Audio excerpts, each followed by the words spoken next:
흰 피부를 가진 사람이고 이게 잡티라 생각하면은 흰 피부에 이렇게 맞을 때는 소리가 별로 안 나고 반응이 별로 없죠, 그죠? 토닝할 때 되게 중요한 게 너무 빨리 가버리면 어때 이게 되게 불균일하게 되잖아요. 균일한 속도로 이렇게 세심하게 해주는 게 되게 중요하고요. 피부 톤이 좀 진한 사람들 있잖아요. 배경색이 정상 피부라 보면은 정상 피부도 이렇게 데미지를 받아요. 색깔이 좀 달라지죠. 피부가 톤이 진하신 분들은 에너지 레벨을 조금 더 낮게 조절해서 이 정도만 올려도 꽤 따갑거든요. 조금만 해볼게요. 따갑죠? 괜찮아요. 그래요? 따가운데?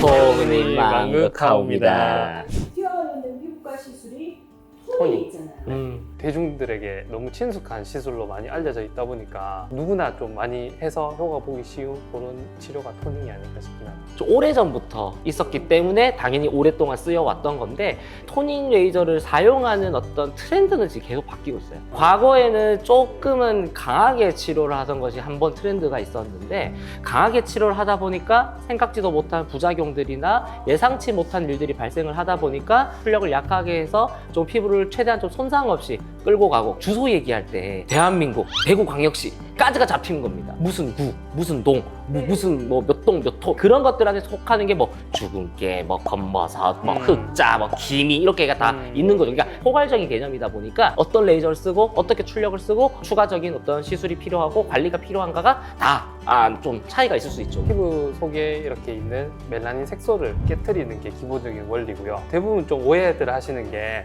토닝을 하면은 피부 톤이 밝아진다.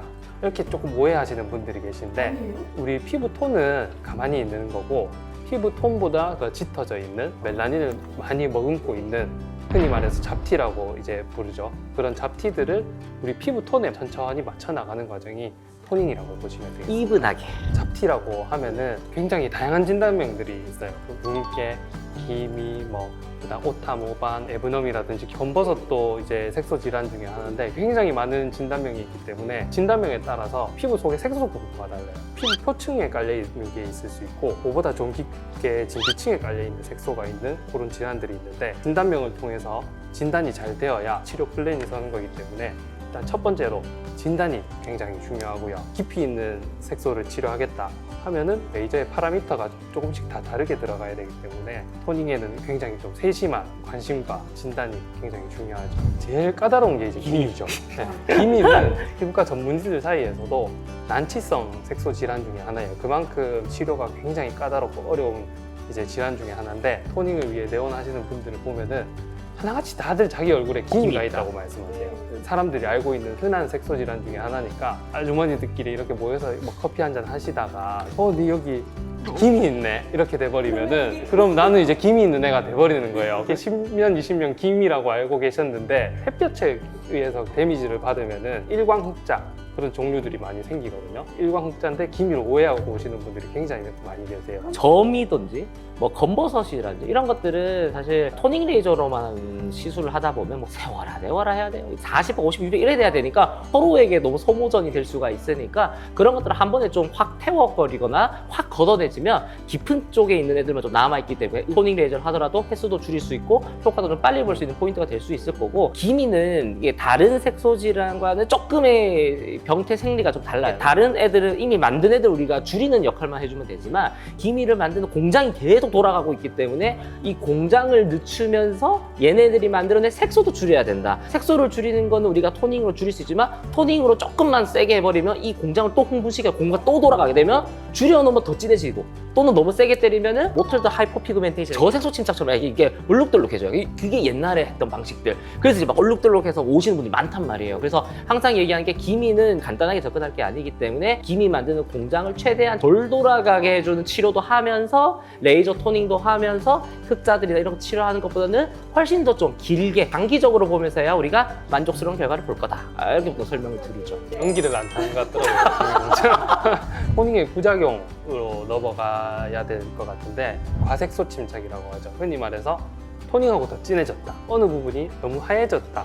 이게 저색소 침착. 또 생길 수 있는 게 너무 강하게 하다 보면 화상의 우려가 있거든요. 그 다음에 토닝했는데 효과가 없다. 이런 경우가 있는데 과색소 침착은 진단이 잘못돼서 잘못된 에너지 파라미터가 조사가 되었기 때문에 그로 인해서 염증 반응을 유발했거나 기미를 너무 자극했거나 그런 식으로 인해서 과색소 침착으로 갈 수가 있고요. 피부 톤이 조금 있으신 분들에게 너무 강한 에너지를 조사했다. 그러면은 색소가 빠지면서 저색소 침착도 올 수 있고요. 한 곳에 너무 에너지가 누적되다 보면은 열 에너지로 바뀌면서 그게 화상을 입을 수 있고, 요즘에는 트렌드 자체가 약하게 해서 전이 끌고 가는 게 트렌드인데 공장형 피부과에서는 그렇게만 하고 있는 거예요. 강하게 해줘야 될 때는 강하게 해줘야 되고 약하게 해야 될 때는 약하게 해야 되는데 너무 약하게만 하니까 효과가 좀 떨어지는 경우가 많이 생겨요. 약 조절해야지. 그렇죠. 네. 모낭에 열이 자극이 되다 보니까 일시적으로 좀 울퉁불퉁하게 이렇게 좀 뾰루지 올라오고 가려움이 있을 수 있기 때문에 에너지를 조절을 하거나 간격을 조금 벌리거나 적절하게 좀 약물 치료 같이 동반될 수도 있고, 피부 장벽이 약간은 약화되면서 건조해질 때가 있어요. 시술하고 초반 2, 3일 정도. 시술하고 나면 우리가 보습제는 평소보다 더 자주 더 많이 바르라고 하죠. 스크러블도 그렇고 약간 건조감도 그렇고 생기더라도 보통은 2, 3일 내에 다 좋아져요. 그때더라도 보습은 항상 좀 신경을 좀 써야 될 포인트는 맞습니다. 다들 좀 오해하시는 게 여름에 토닝하면 안 된다. 여름에 한다고 효과가 떨어지는 건 아니고 자외선 노출이 가을, 겨울보다는 조금 더 있다 보니까 느낌이 좀 떨어질 수가 있는 거고, 좋아졌으면은 그거를 계속 유지를 하기 위해서 우리는 계속 노력을 해줘야 된다는 거죠. 색소라는 애들은 없어지는 게 아닙니다. 동반자들이에요. 언제 올라오냐의 차이인 거죠. 대기하고 있는 애들은 계속 뒤로 미루는 역할을 해주는 거죠. 올라올 수 있는 애들도 점점 좀 덜 올라오게 되면 이게 유지가 좀 잘 될 수 있다. 레이저를 때렸을 때 반응은 하지만 그 반응일 때 열이 나오잖아요. 열이 주변의 정상적인 조직까지 손상을 최대한 안 시키고 색소맞게 부시게 하는 게 결국은 토닝 레이저의 어떤 포인트라는 거죠. 색소를 깨부숴서 드리는 파장이 보통 뭐 1064, 532 이런 게 있는데 색소에 많이 먹는 거지 다른 기관에도 그 레이저 에너지가 먹을 수는 있거든요. 그거에 따른 뭐 부작용을 조금 조심해야 된다. 피부가 전체적으로 맨들맨들해지고 모공이 조금 좁아지고 더 윤기가 나 보이는 얼굴이 되는 것도 맞아요. 토닝을 맞아요. 꾸준히 잘해주면 적당하게 은은하게 퍼져주게만 만들어주고 큰 피해만 안 주게 한다면 피부를 더 좋아지게 만드는 것도 토닝 레이저의 간접적인 효과입니다. 시술자에 따라 다르긴 한데 보통 1, 2주 간격이 제일 일반적이고, 진단명에 따라서 좀 강한 레이저 토닝이 들어가야 되는 경우에는 3, 4주 간격으로 하기도 하고, 1, 2주 간격으로 많이 해서 잡티가 많이 옅어지신 분들은 유지관리 차원에서 뭐 한두 달에 한 번씩 하기도 하십니다. 외산에 비싼 이제 장비를 쓰냐, 국산에 조금 저렴한 레이저를 쓰냐, 그거에 따라서도 비용 차이가 생길 수 있는데 시술자의 자신감과의 연관성이 깊은 것 같아요. 진짜 장인은 도구 탓을 하지 않잖아요. 가지고 있는 연장으로 최선의 결과를 뽑으려고 노력하는 게 송장인. 에너지를 조절해가면서 세심하고 꼼꼼하게 시술하는 게 정말 중요하기 때문에 좋은 피부과 선생님이 만나셔서 좋은 효과 보시길 바라겠습니다. 쌀 100가마니가 있는데 한 가마니 빠지면 표시 안 나죠. 하나하나씩 빠지다가 이게 50개가 되고 이게 30개가 되고 이러면 이제 티가 팍팍 나는 것처럼 횟수가 거듭될수록 이제 눈에 팍팍 띄거든요. 그 기간을 조금 잘 견디는 것도 사실 필요하다. 이거 한 방에 좀 막 팍 좀 하면 더 진해져요. 또 원래대로 돌아가면 더 오래 걸리죠. 그렇기 때문에 우리 모두를 위해서 견디자, 기다려보자, 조급하지 말자. 토닝 레이저 어떻게 좀 이렇게 조사가 되는지 한번 이렇게 직접 볼 수 있을까요? 그러시죠? 데모하셨던 분 또 가보시길. 오늘 뭐 풀코스네요, 오늘 뭐. 자, 손잡고 갑시다.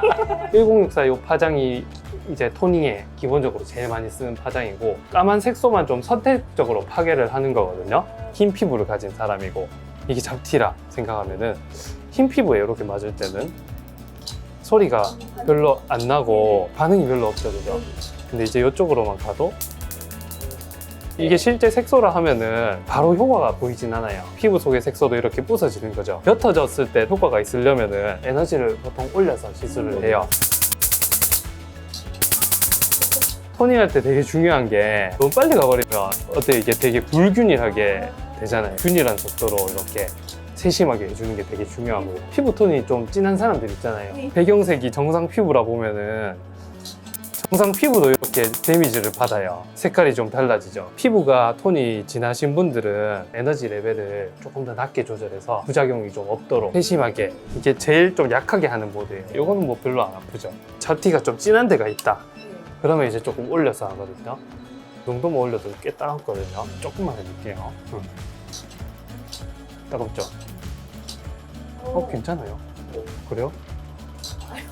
좀 따가운데? 괜찮아요? 통증이 없는 사람인가? 좀 따가운데? 괜찮아요? 이게 통증의 민감도는 좀 사람마다 다르긴 한데 안 아프다고 더 세게 하긴 좀 그러니까 지금 좀 당황하신 것 같은데 좀 너무 안 아파해서 이거 좀 따가운데? 통증을 되게 잘 참는 친구였구나. 제거할 때 못 참던데 네, 근데 약간 등에 지금 식은땀 나는 것 같은데? 더워서? 참는 게 아니고?